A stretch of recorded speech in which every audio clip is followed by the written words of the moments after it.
परिवर्तन संसार का नियम है, ये तो आप सबने सुना होगा। हम सब समय के साथ परिवर्तित होने का दंभ भरते हैं और आर्थिक रूप से संपन्न भी हो जाते हैं। परंतु क्या वास्तव में यही परिवर्तन है? नहीं। घर में, जीवन शैली में, खान पान में परिवर्तन अस्थायी है। कुछ महत्वपूर्ण है तो सोच का परिवर्तन। समय के साथ अपनी सोच को भी बदलें। जिस प्रकार केवल वस्त्र बदल लेना स्नान नहीं माना जाता, उसी प्रकार दिखावे का परिवर्तन समाज को शुद्ध नहीं करता। शुद्धि के लिए आवश्यक है मन का परिवर्तन।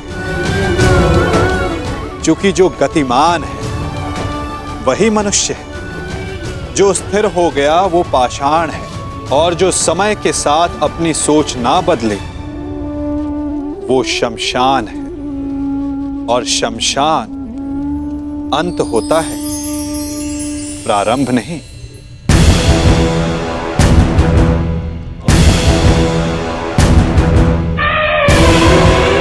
धर्म अनुसार आक्रमण से पूर्व हमें पांचाल को चेतावनी देनी होगी। आक्रमण से पूर्व उन्हें समर्पण का अवसर देना आवश्यक है। मामाश्री, कहीं ऐसा ना हो कि हमारी दिग्विजय से पहले अर्जुन दिव्यास्त्र प्राप्त कर ले। इसीलिए तो मैं पहले द्वारका पर आक्रमण करवाना चाहता था दुर्योधन। परंतु चिंतित ना हो, पशुपतास्त्र पाना कोई सरल कार्य नहीं। मार्ग में बहुत सी बाधाएं भी हैं सम्राट। मैं तुम्हें हानि नहीं पहुंचाना चाहता, परंतु मुझे मेरा मार्ग भी बनाना है।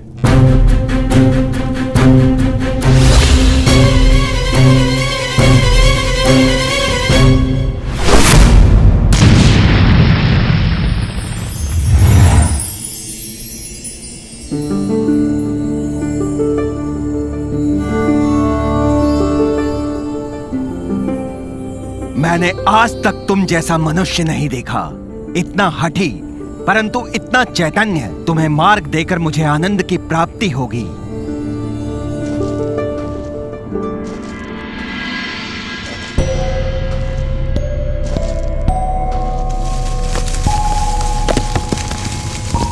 कौन है? कौन है यहाँ?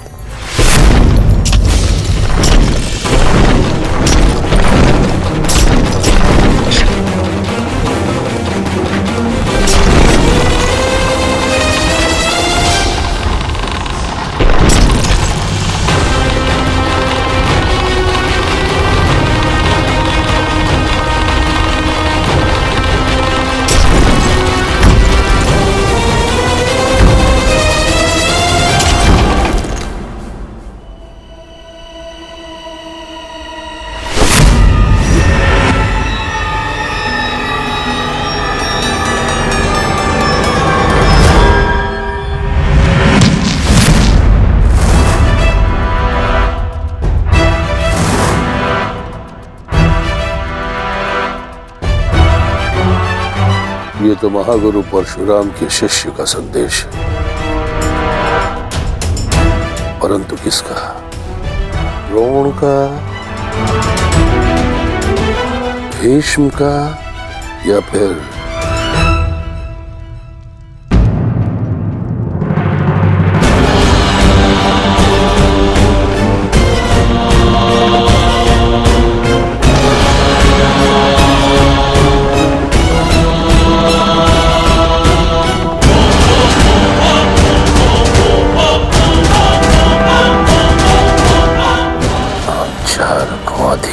स्वीकार नहीं है।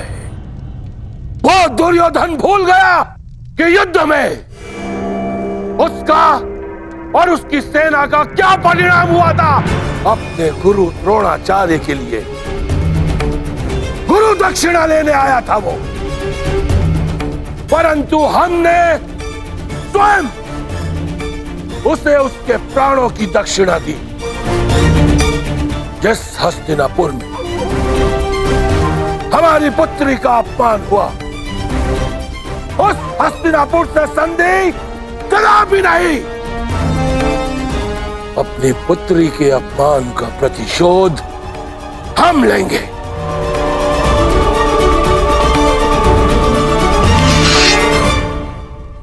यह पांचाल नरेश द्रुपद हस्तिनापुर के विरुद्ध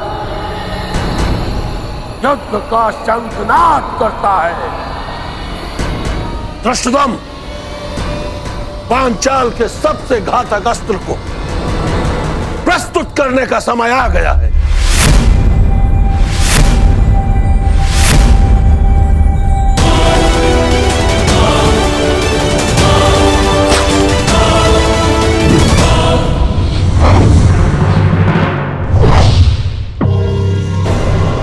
मुझे लगता है कि अपने दामाद पांडवों का परिणाम देखकर पांचाल नरेश संधि कर ही लेंगे। मुझे विपरीत उत्तर की अपेक्षा है युवराज।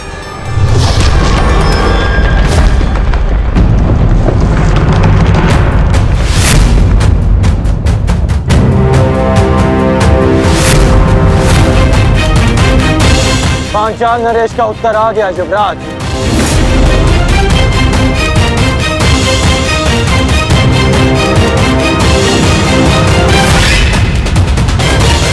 शांति सदा युद्ध से श्रेष्ठ होती है। हमने शांति का प्रयास किया जो निष्फल रहा।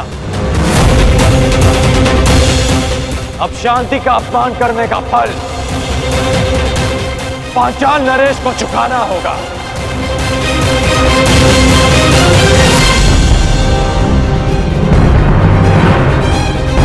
अब जब युद्ध निश्चित है अंगराज, तो सावधान रहना। कदाचित आपने पांचाल के मायावी योद्धा के विषय में नहीं सुना है। मायावी योद्धा?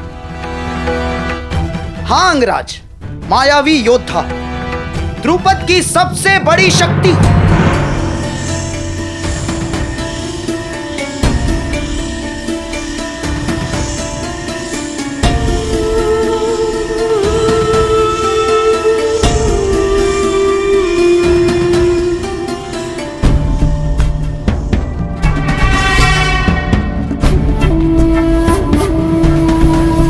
हस्तिनापुर ने पांचाल पर आक्रमण कर दिया है और इस समय पांचाल की ढाल तुम हो। तुम्हें इस युद्ध में भाग लेना ही होगा।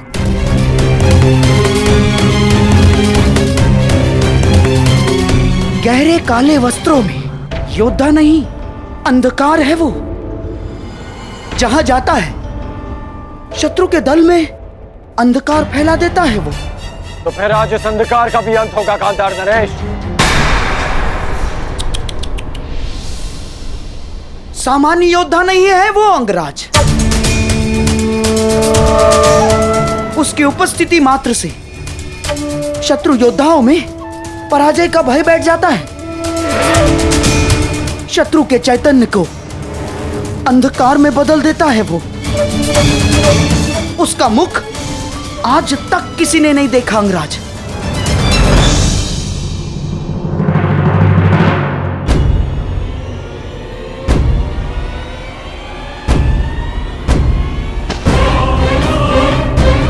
यही अवसर है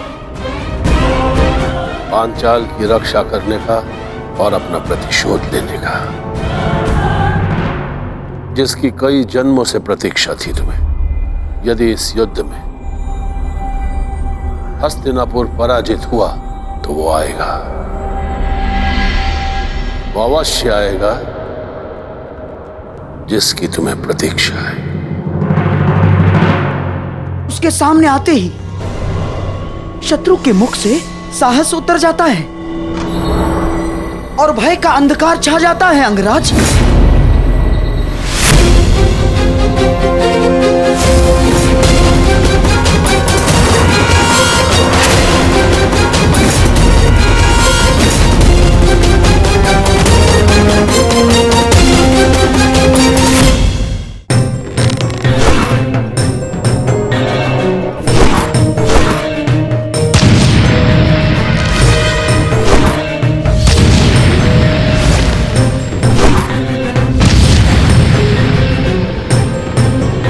चट्टान पर बाणों का प्रभाव क्यों नहीं हो रहा?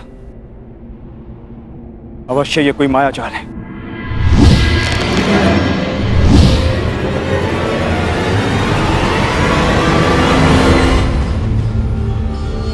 मैं तुम्हें चेतावनी देता हूं, मुझे युद्ध के लिए विवश मत करो। जिस किसी का भी ये मायाजाल रचा है, मेरे समक्ष प्रस्तुत हो।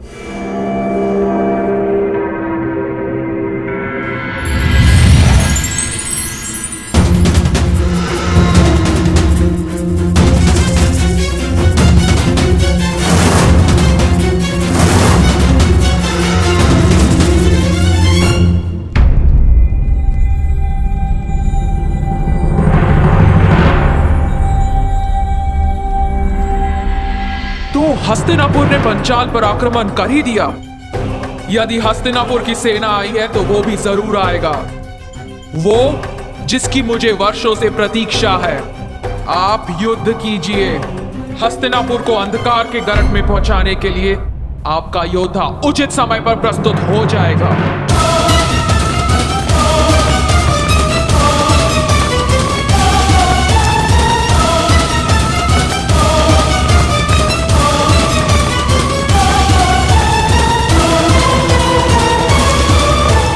लगता है पांचाल नरेश अपनी सारी सेना ले आए। तो आज पांचाल की सारी सेना का नाश होगा।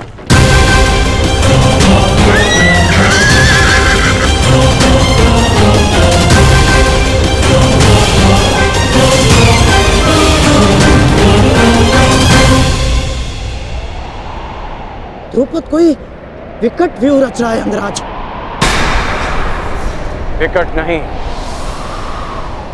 महाविकट व्यू गांधार नरेश।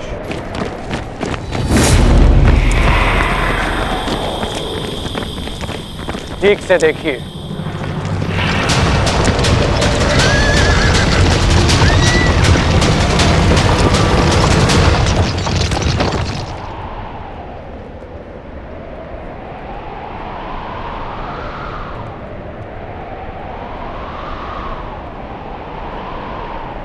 पूंछ की ओर से सेना का प्रवाह आगे होगा और 6 फनों की अगुवाई करेंगे 6 महारथी।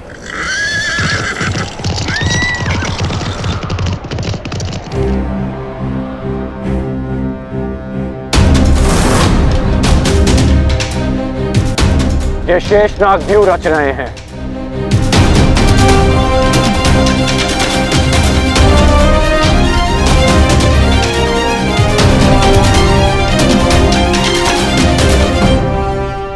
पहले ही प्रयाण में इतनी बड़ी समस्या। हम वन भ्रमण पर नहीं, दिग्विजय पर निकले हैं गांधार नरेश। दिग्विजयों का सामना तो करना ही होगा।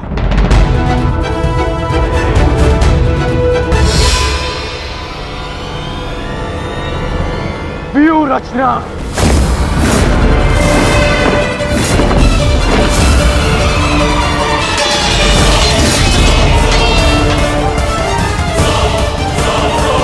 शेषनाग व्यू का उत्तर है गरुड़ व्यू।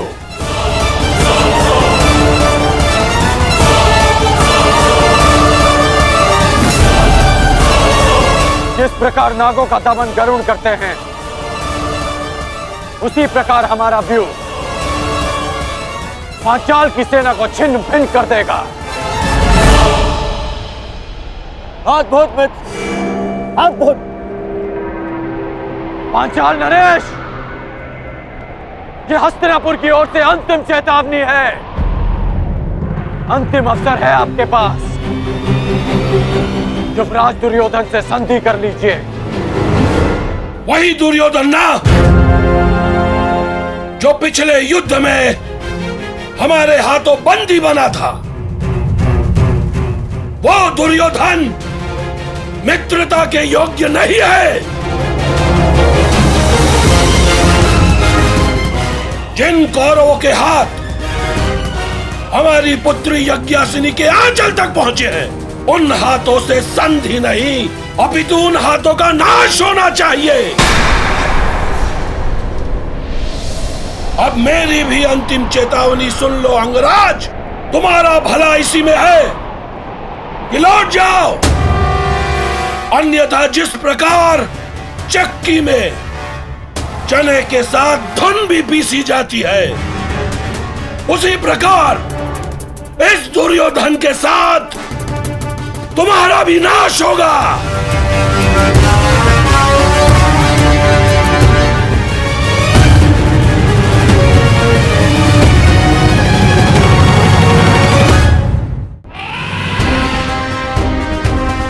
तुम्हारा भला इसी में है कि लौट जाओ। सबसे श्रेष्ठ युद्ध वो है जो कभी ना हो। जो शांति से प्राप्त हो सकता है वो युद्ध से नहीं। क्षमा करना नटवर, कुछ मनुष्य युद्ध से पूर्व शांति का महत्व नहीं समझते। आक्रमण! आक्रमण!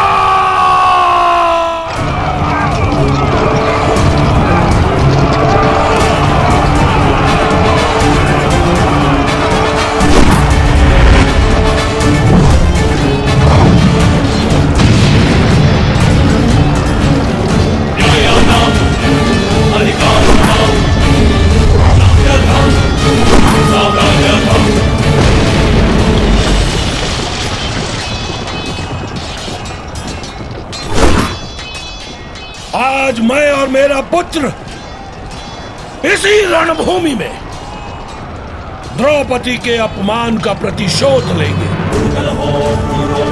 आज पांचाल की पांचों नदियां कौरव सेना के नाश की साक्षी बनेगी।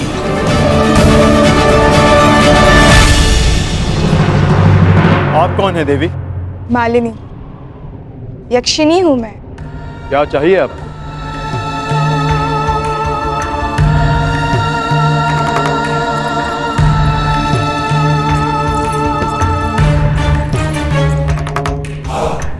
तुम्हारा प्रेम। जब से तुम्हें देखा है तुम्हारी ओर मोहित हो गई हूँ। अर्जुन, तुम जैसा ही एक वीर पुत्र चाहिए। मुझे स्वीकार करो। क्षमा चाहता हूँ, मैंने ब्रह्मचर्य व्रत लिया है। व्रत और संकल्प दोनों ही तोड़ने के लिए बने हैं।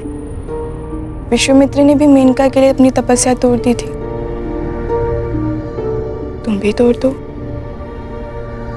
मेरे लिए। नहीं देवी, जब तक मैं पशुपत अस्त्र प्राप्त नहीं कर लेता, मैं अपनी प्रतिज्ञा से बंधा। और जब तक तुम मेरी कामना नहीं पूरी कर देते, तब तक तुम इसी गुहा में बंद रहोगे। मुझे प्रहार के लिए विवश मत कीजिए।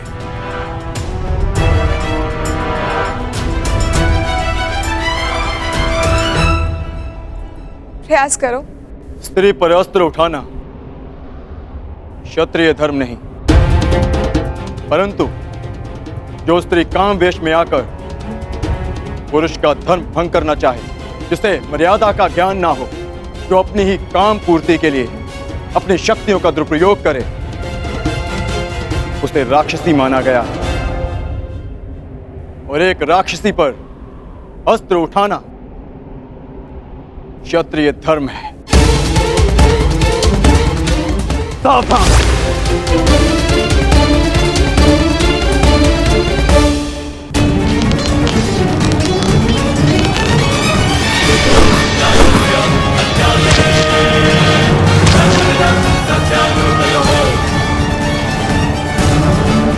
नरेश, आप भूल रहे हैं कि मैंने किससे शिक्षा ली है। कदाचित आपने मुझे स्वयंवर में अपने कौशल प्रदर्शन का अवसर दिया होता, तो आज आप मुझसे युद्ध करने का दुस्साहस नहीं करते।